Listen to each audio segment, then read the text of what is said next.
นายบุญทองจิตมณีผู้ประจำการคณะเลขาธิการศูนย์กลางพรรคของประธานประเทศได้ให้สัมภาษณ์ต่อสื่อมวลชนในโอกาส 70 ปีแห่งการสร้างตั้งพรรคประชาชนปฏิบัติลาวโดยสหายได้ยกให้เห็นท่าแท้และอุดมการณ์ของพรรคแม้นการนำพาการต่อสู้ปลดปล่อยชาติเอาอำนาจมาสู่ประชาชนพาประเทศก้าวขึ้นสู่จุดหมายสังคมนิยมติดตามได้ในใต้ห่มถุงพรรค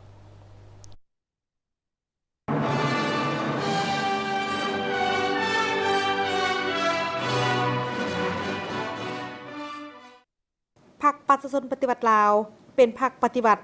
พรรคมาร์กซิสต์เลนินพรรคของชนชั้นกรรมกรและสาวพวกแรงงาน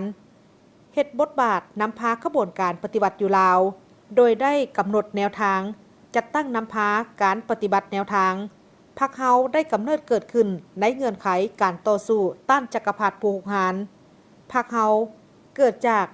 ลัทธิหักชาติที่แท้จริงบวกใส่ลัทธิหรือทฤษฎีมาร์กเลนินซึ่งเป็นทฤษฎีปฏิบัติ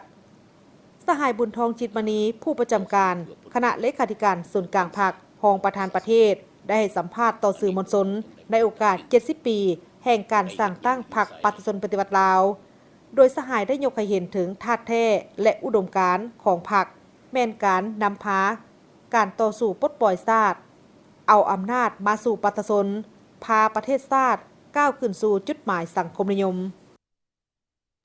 มื้อนี้ธาตุแท้ของพรรคเฮาได้เฮ็ดอีหยังพวกเฮาได้กำหนดกันแต่หดทีว่าทุกสิ่งทุกอย่างแม่นต่อสู้เพื่อประเทศชาติและเพื่อประชาชนเฮาเฮ็ดอีหยังก็แม่นเพื่อปัญหาประชาชนย้อนนั้นในแนวทางของพรรคเฮาเคยได้กำหนดไว้ว่าพรรคเฮาบ่มีผลประโยชน์แนวอื่นไกลนอกจากผลประโยชน์ของชาติและผลประโยชน์ของประชาชนธาตุแท้ของพรรคเฮามันแม่นต่อสู้เพื่อผลประโยชน์ของชาติของประชาชนอันนี้พวกเฮาต้องได้พร้อมกันจื้อผู้ใดเฮ็ดหยังอยู่ไสต้องเข้าใจว่าตนเองเป็นผู้รับใช้ประเทศชาติตนเองเป็นผู้รับใช้ประชาชนย้อนนั้นยอมเสียสละพรรคประชาชนปฏิบัติลาวได้รับชัยชนะอย่างสมบูรณ์ย้อนพรรคเฮามีแนวทางการเมืองและการจัดตั้งถูกต้องน้ำใจต่อสู้ของประชาชนบรรดาเผ่าและชั้นคนต่างๆมีการสนับสนุนและปฏิบัติไปตามพรรคย้อนการอุทิศของพนักงานสมาชิกพรรคโดยเฉพาะแม่นความฉลาดมีพริบไหวของการนำแต่ละสมัยมีความรับผิดชอบต่อชะตากรรมของประเทศชาติของชั้นคนและย้อนการสนับสนุนของเพื่อนมิตรสากลโดยเฉพาะแล้วมันแม่นบรรดาสหายการนำในแต่ละรุ่นแต่ละสมัยได้อุทิศเหือแห้งสติปัญญาของตัวเองเข้ารับใส่เกี่ยวกับการปฏิวัติคันว่าเรื่องพนักงานนักรบอุทิศตนเองจนถึงแก่เสียชีวิตเฮาเห็นบ่ว่าแบกมักฟ้ามักแตกเข้าไปทำลายบรกฎของศัตรูในสมัยนั้นอันนี้แหละแสดงถึงการอุทิศสละเลือดเนื้อเหือแห้งของตัวเอง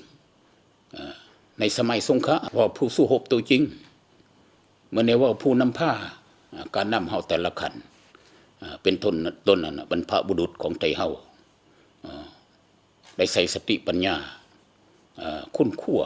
วางแนวทางวางนโยบายนำผ้าหันทิศไปแต่ละระยะแต่ละสมัย